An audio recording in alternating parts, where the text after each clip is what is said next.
Growing up in Ukraine, I did not know I was Jewish until I was 12 years old. I was in this innocent bliss that only sheltered children have until I was called a kike in mid-school. I went for an explanation to my parents. The explanation was followed by an urge not to tell anybody. At age of 16, I lost my father. My mother, who was a physician, could not sustain a family of 3 on a single income.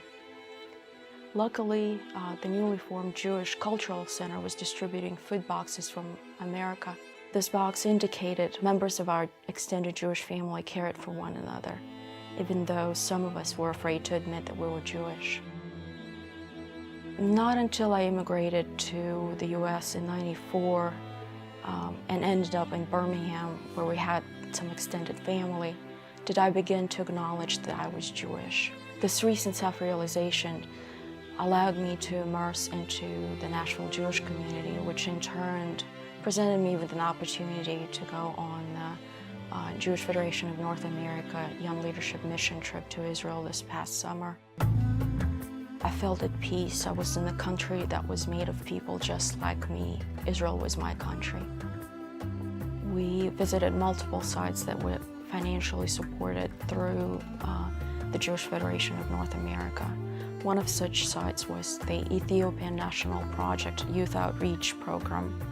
Young adults and teenagers of the Ethiopian descent would come to the site to have various social programs. It was remarkable to see how enthusiastic and happy they were. This trip also allowed me to take a step that I've contemplated for a while, having a bat mitzvah.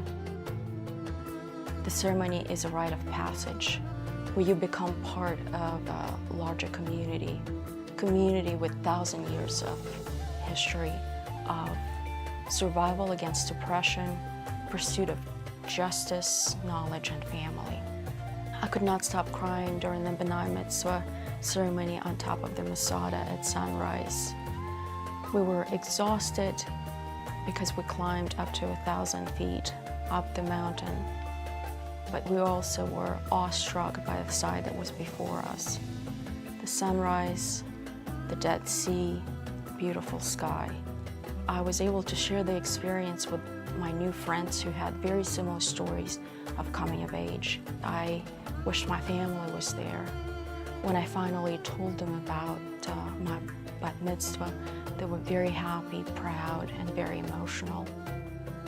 When the rabbi asked me, why am I doing this now, as she was putting a tallit on my shoulders, I told her that it took me over a decade to come to this self-realization, to acknowledge who I was. The next natural step to this rite of passage is philanthropy. I have taken several steps toward that goal to assure continued strengthening of our community in Nashville, in Israel, and all over the world.